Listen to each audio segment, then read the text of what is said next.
Broadcasting live from the Business RadioX studios in Woodstock, Georgia, it's time for Cherokee Business Radio. Now, here's your host.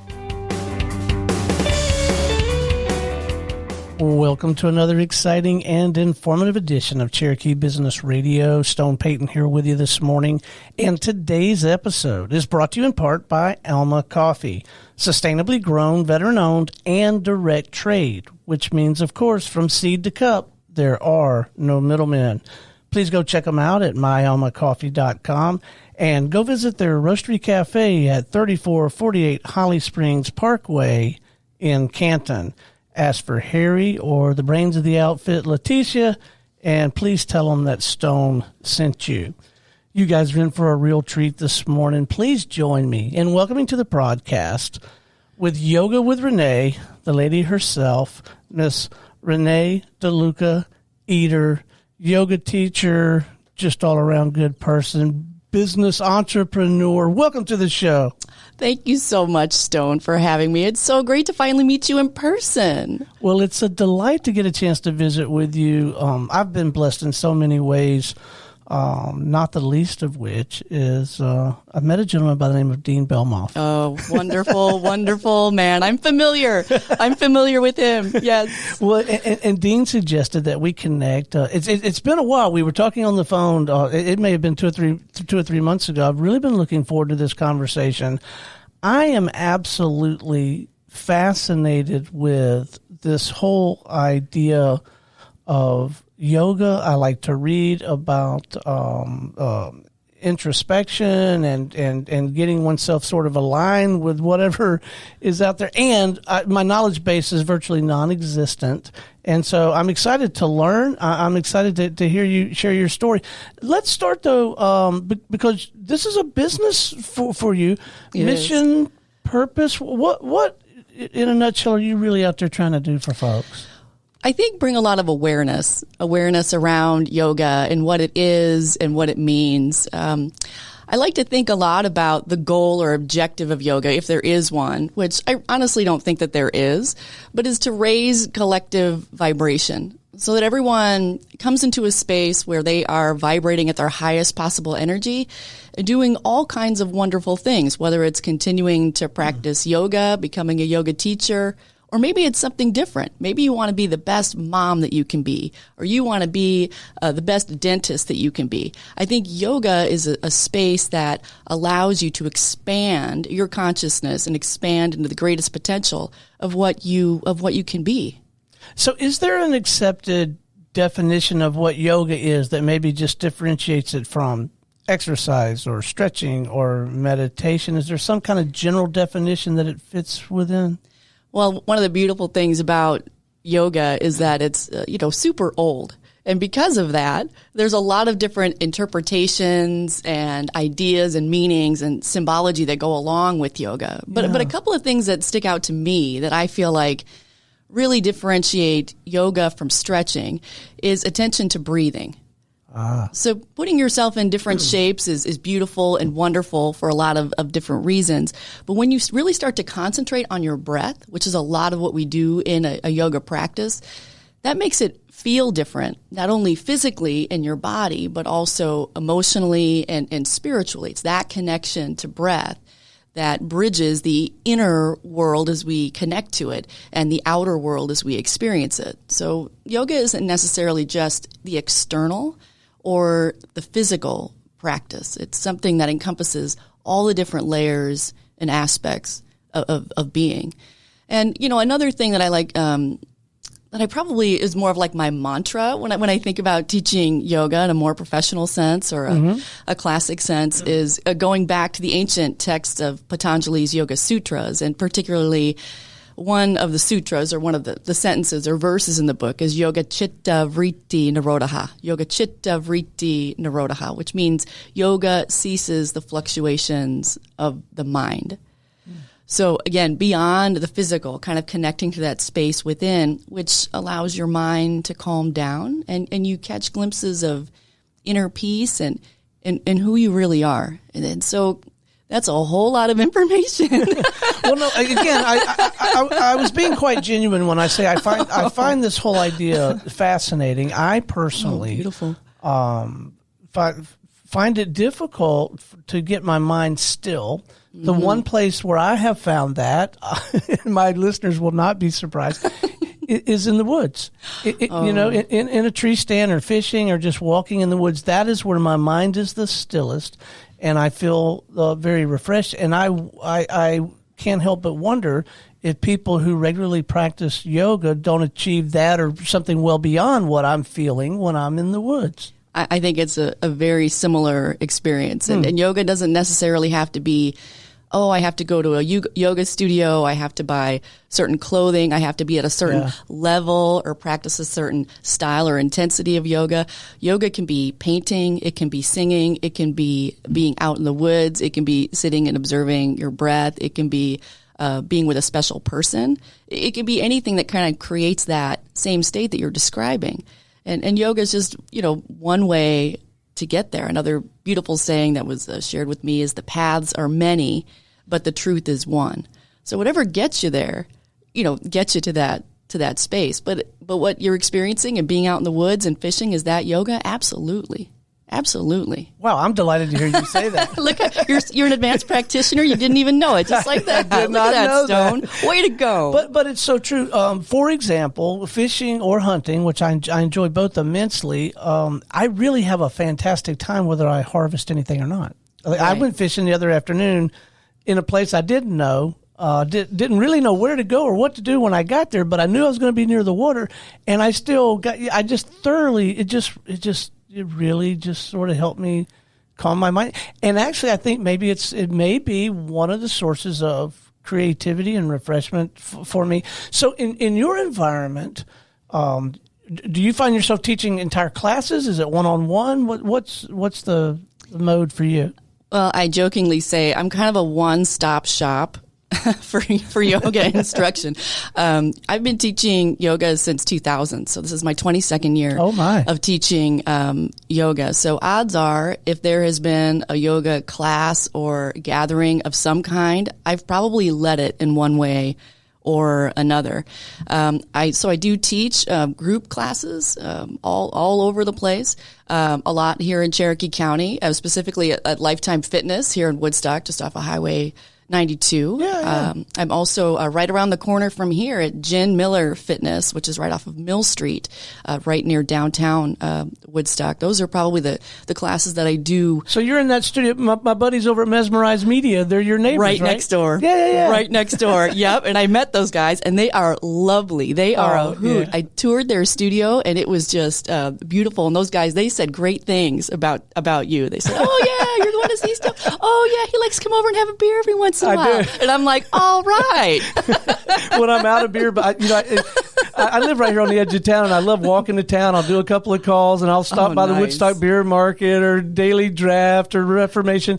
But when I'm low on beer budget, then I run down and see Tim and Jared because they got some in their refrigerator. But yeah, okay, so you teach there as well. I teach there as well. Right, so come and have a yoga class with me, and Dean, who introduced us, will likely be in that yoga class, because that's how we met, was through Jen. And then we can go have a beer next door. Mesmerize. That is beautiful. I absolutely love it. I love it. So does that present a challenge, though, when you have a group of people? I'm operating under the impression they might be at, I don't know if different levels is the right word, but one might be more flexible than the other or have more experience, and that's got to be, you really got to be on top of your game to give everyone the best experience, right? Absolutely. So especially in larger, group classes where you have, say, 6 to 10, 12, 15, 25, 30 people, people are all going to come in and they're going to have different energy.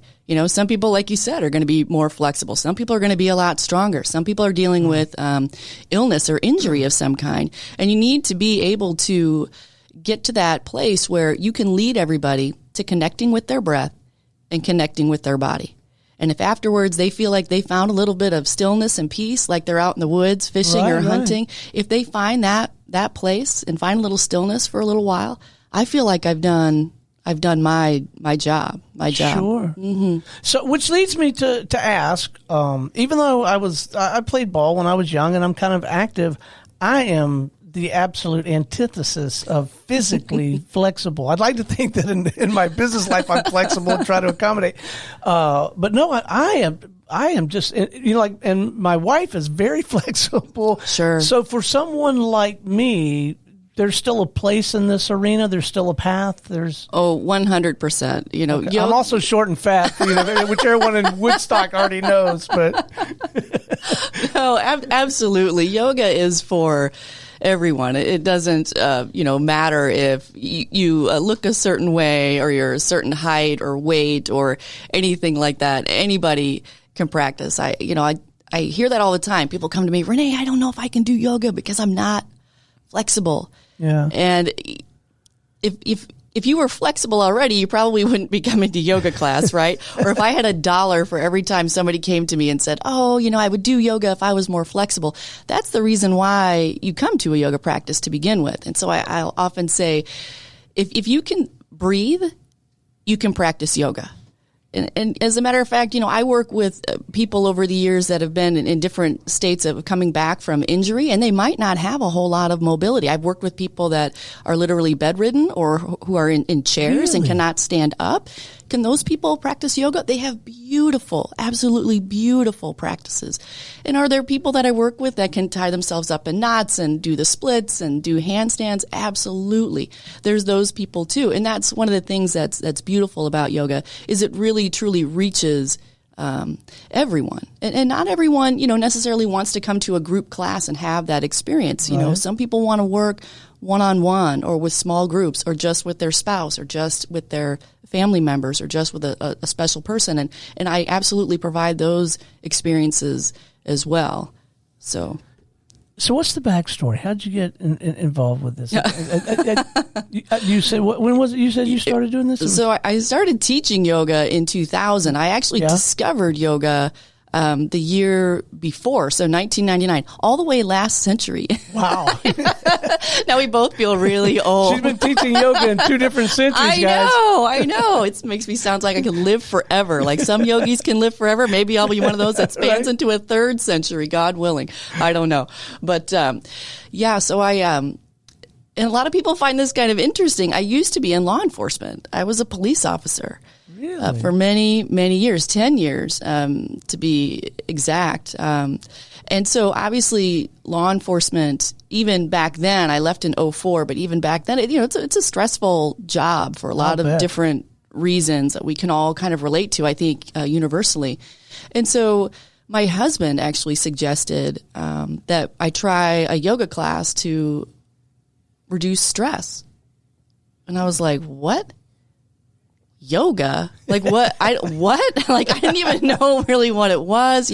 We have all these preconceived notions about what it is. And so I was kind of like, okay. And I ended up in what's called a Bikram style yoga class, Bikram yoga, which is a very hot, heated yoga, 104 degrees, 60% humidity. It's a very intense, physical, like sweaty type practice. Huh. And so I was very skeptical, of course, going in because 1, I'd never done yoga before. And 2, I didn't really like being hot.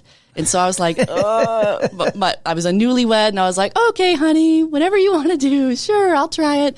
And so I went and within a very short time, I found that I was very drawn to the practice. There's a lot of focus, there's a lot of breathing, there was a lot of intensity.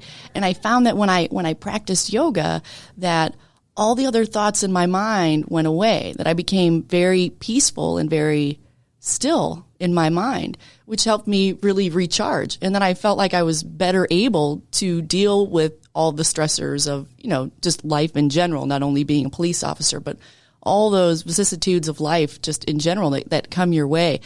And, within just a couple of weeks, I was practicing quite a bit. I was going all the time. I was like, well, what time's that meeting?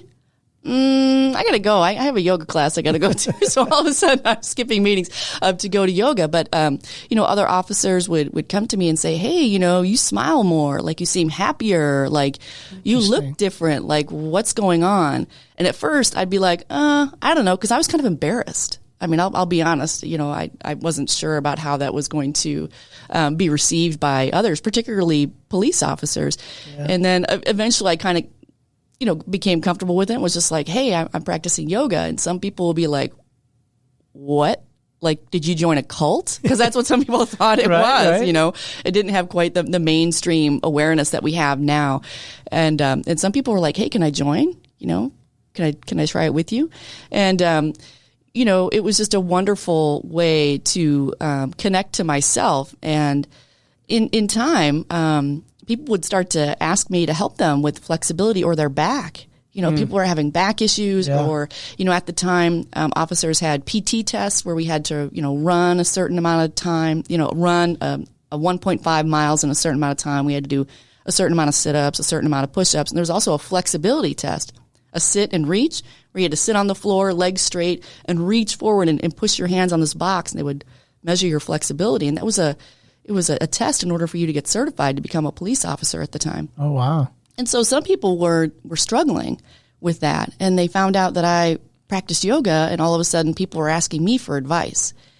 And that's kind of how the whole yoga teacher, journey started. And back then, you didn't really need to be certified. People would be like, oh, ask DeLuca. She knows something about yoga. She'll make you more flexible. And I started teaching at police academies and things like that. This was out west when I was still in Utah. And that's kind of how my yoga teacher journey became official, is that I just started teaching yoga to police officers that were struggling with their PT tests. I'm really glad I asked. That's no, I am. That's a fascinating backstory. Yeah, it's unusual. I'd like to say that I, was out in the mountains and someone picked me, some kind of guru and all that stuff. It wasn't. It was born really out of practical reality and out of life. And as time continued on, I realized that I'd rather be teaching yoga than working. So, okay, on the business side of things, how does the whole, and I ask most of my guests this because I'm a kind of a sales and marketing person. Oh, great. And so how does the whole sales and marketing thing work for a yoga practitioner? How do you get the new business? Well, there's lots of different ways to do it. Most of my business comes from people that have met me through group classes. So teaching at a larger space or a fitness place that maybe is a health and wellness place in a more general sense. But maybe they want to offer yoga to their clients. Right. And so a lot of people I meet that way. And maybe they want to further their journey. They want to learn more. They want to work with me one-on-one or in a small group. And so I get a lot of my business, a lot of it's through word of mouth, for sure.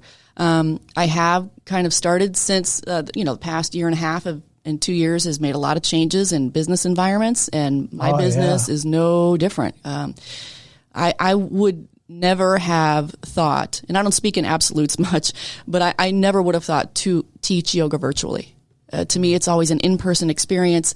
That exchange of personal energy is really important. And being able to observe someone as they're breathing and in the postures is really important. But because of some of the things that happened, all of a sudden, I'm looking at teaching virtually. My private clients still want to meet with me, but they don't necessarily want to have me in their house. And, right. not that they don't like me anymore, but just for other reasons in their own readiness. And so all of a sudden, I'm pivoting into more of a virtual environment. I'm getting a personal Zoom room and things like that, learning to set up parts of my house so that I can teach virtually and all these types of things. And it's been a wonderful way to connect with people in an environment that I never would have thought of. So teaching virtually has definitely helped and been another aspect to my business. Another area that I've really experienced a lot of growth, especially in the past 2 years, not only is that virtual environment, but yoga teacher training certifications. So I not only teach yoga classes, but I teach yoga teachers to teach and become certified and be able to carry on the tradition. And, especially in the past couple of years, a lot of people have had changes in their own career and work environment for lots of different reasons. There's been a lot more collective introspection. I think because of, people losing their jobs or things changing, they're working from home, things are more flexible. And some people have decided that they want to learn a lot more about yoga. And whether or not they want to teach yoga professionally or not, a lot of people come on the journey just to learn more, to read the books, to learn about the philosophy, to go in deep and learn, the finer points of yoga. And so people can come to me. I offer annual yoga teacher training programs right here in Woodstock. So if anyone's interested in becoming a certified yoga teacher or just wants to learn more about yoga, they really enjoy their practice but want to go deeper, yoga teacher training is really the next step. It's the next step. And another thing that I'm starting to offer in 2022 is things are starting to open up again is yoga retreats. So super fun. Yeah. So think about it like a little yoga vacation. So it's like a vacation in a beautiful place with a lot of yoga involved. So you'd spend what I'm doing now are mostly self-care weekends. So with Elohi Retreat Center up in just outside of Helen, Georgia. So these are local. You don't need a passport. You don't need to get on an airplane and all that stuff. But yeah, it's just an amazing place near Mount Yonah that has some amazing spaces, a lot of natural environment, as well as some beautiful, a spa and facilities to facilitate a lot of meditation and yoga. And they have a beautiful meal service and all this stuff. And so you stay up there for a couple of days and, kind of immerse yourself in a yogic experience. So it's a beautiful way to connect as well. And it strikes me that a couple of things you mentioned might work real well together, like a blended experience. So maybe we go to the retreat and then we participate in some of the virtual for the ongoing and for the prep. Or even if you're taking a class, but you still might want to supplement that with the virtual. I mean, it's a both and world, or it can be, right? Absolutely. Everyone's journey is unique, and being able to tailor those experiences to what each person needs is better. I have some clients that absolutely will not go to a yoga class with other people. Yeah. For whatever reason, and I respect that. And I have other people who like that environment. The more people, the better. Some people really like to practice in that environment. And so I think being able to pivot and offer both is, it's important. It's important so that people can select and kind of personalize their journey and how they want to relate to the experience. Okay, so tell me more about breathing. Let me tell you part of what precipitates this question. I've heard people over the years talk about, I've heard people actually specifically express the idea of doing breath work. Absolutely. I have a soon-to-be son-in-law. Oh, wonderful. My youngest got engaged over Christmas. Oh, congratulations. They are both health nuts, and I mean that in a very, positive way. They live in Chattanooga. They're in the perfect environment. Oh, yeah. She got a real job. She fired me. She was helping me out here. Oh, what? She got a real job with Echelon, the bicycle fitness company. And they're both, they're young and they're cute and they're fit and they eat right and all that stuff.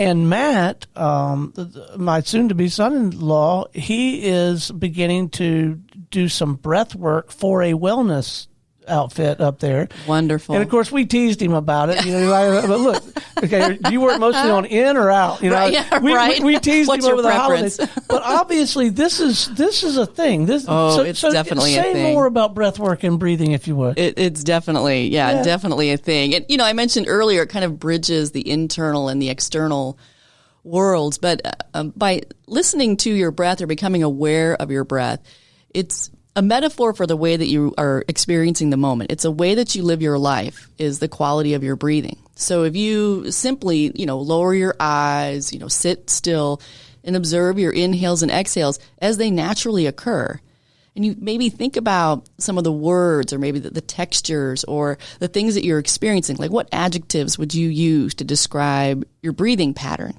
in the moment? You use those same words to describe the way that you are experiencing and living your life in that moment. So it's central. It's important.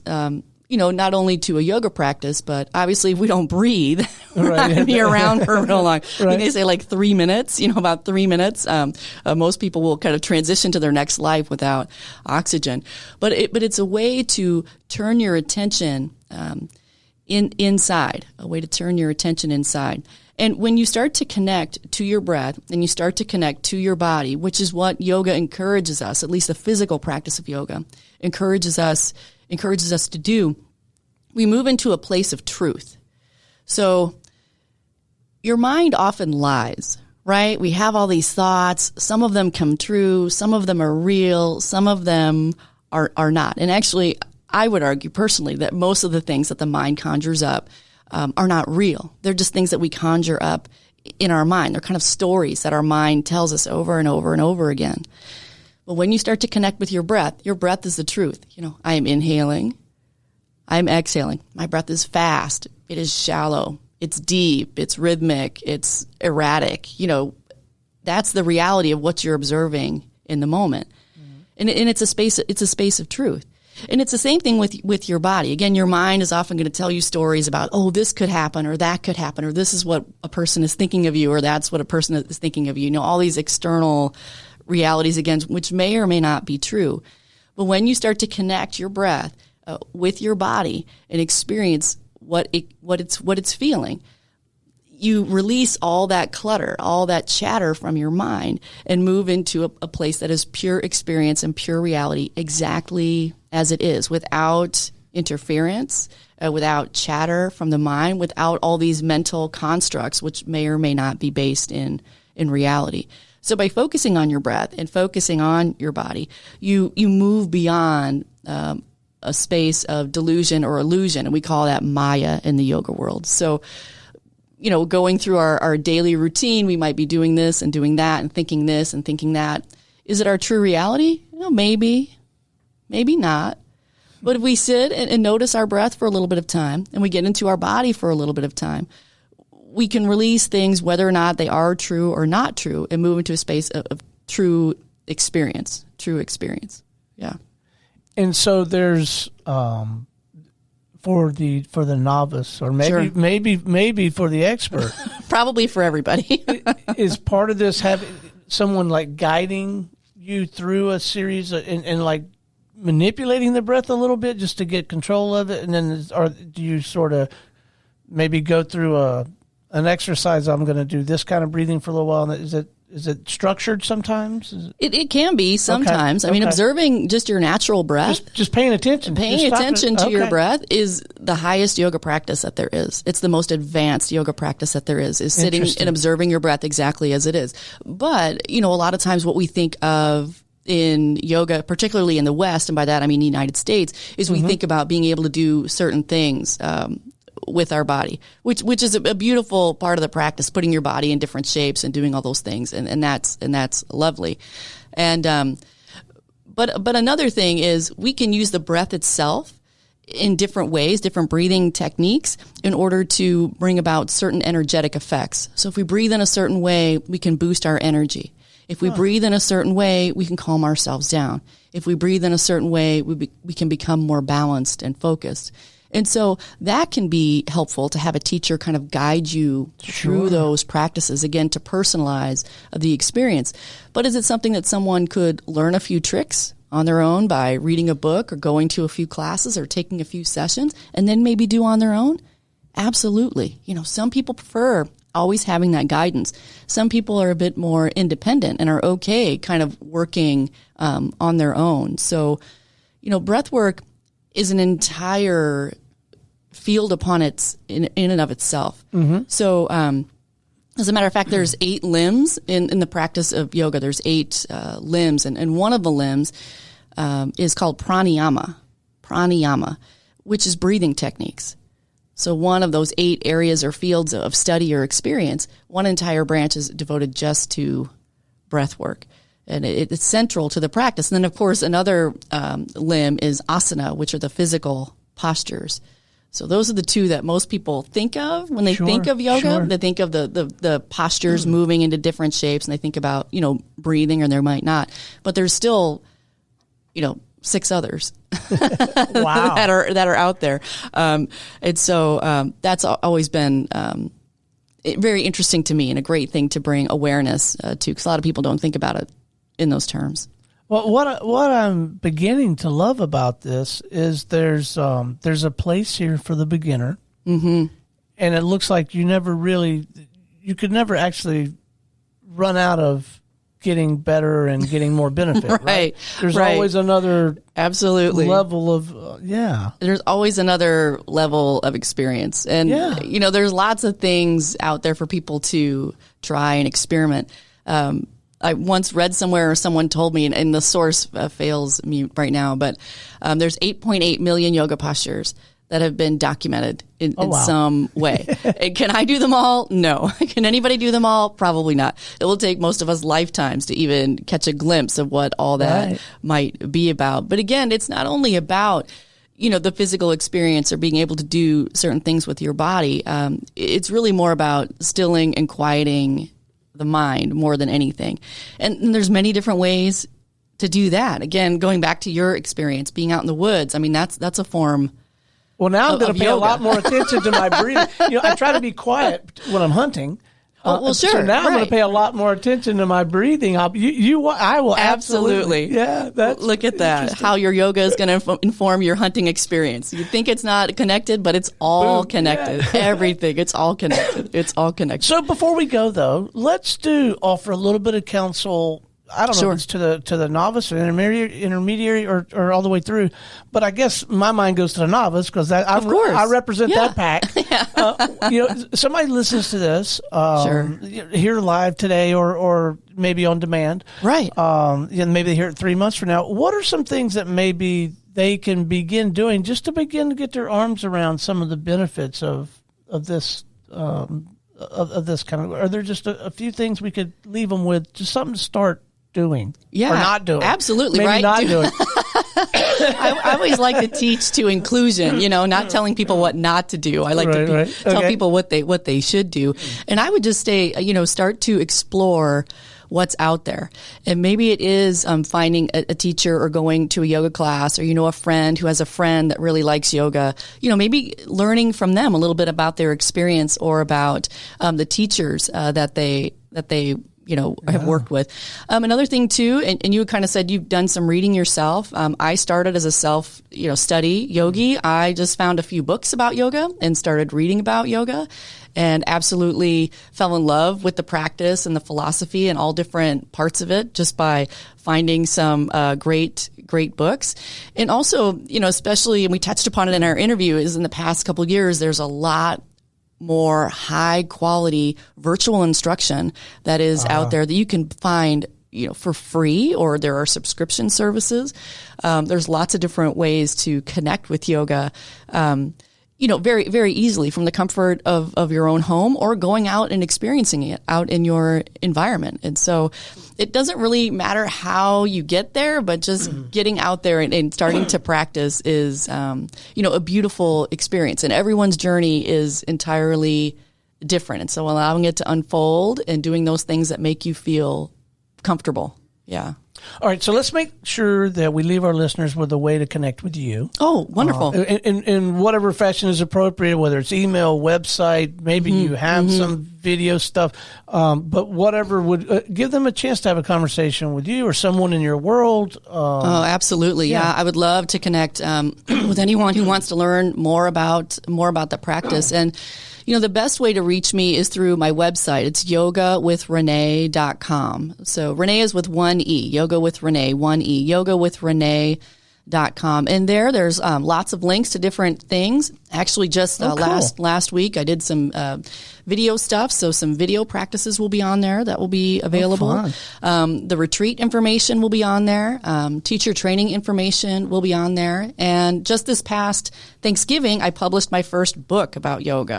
That was going to be my last question. Oh, man, I knew it. That you might be writing a book. Because I thought we talked about that A couple. Yeah. All right, so say more about the book now. So yeah, it's now out. It's published. It was published right before Thanksgiving holiday. It was the #1 new release in yoga books on Amazon. The #1 new release in ebooks on Kindle, and the #1 Kindle release in exercise, dieting, and health short reads. It's called Yoga Your Life. Yoga Your Life. And it's a journey, a way that modern yogis can use the ancient wisdom of the 8 limbs to bring peace and joy into their lives off of the mat. So it is a wonderful book. Talks about the classic 8 limbs of yoga, but in a very approachable way. It's a short read. There's a lot of personal essays, some that have to do with being in a yoga class,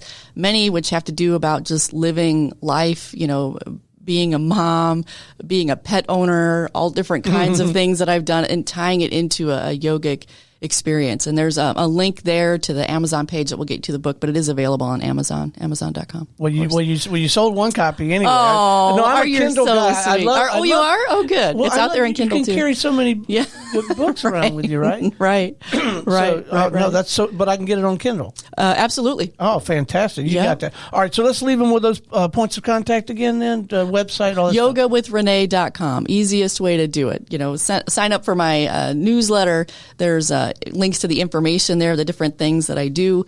And, if you're interested in working one-on-one or with a small group, or you want to look at my teaching schedule and join me somewhere out here in beautiful Woodstock, or you want to join me at a retreat up there in the mountains, or you want to pick up my book and read it, or you're thinking about taking that next step and becoming a yoga teacher, please check out my website. I would love to connect with folks here in Cherokee County specifically. Yeah.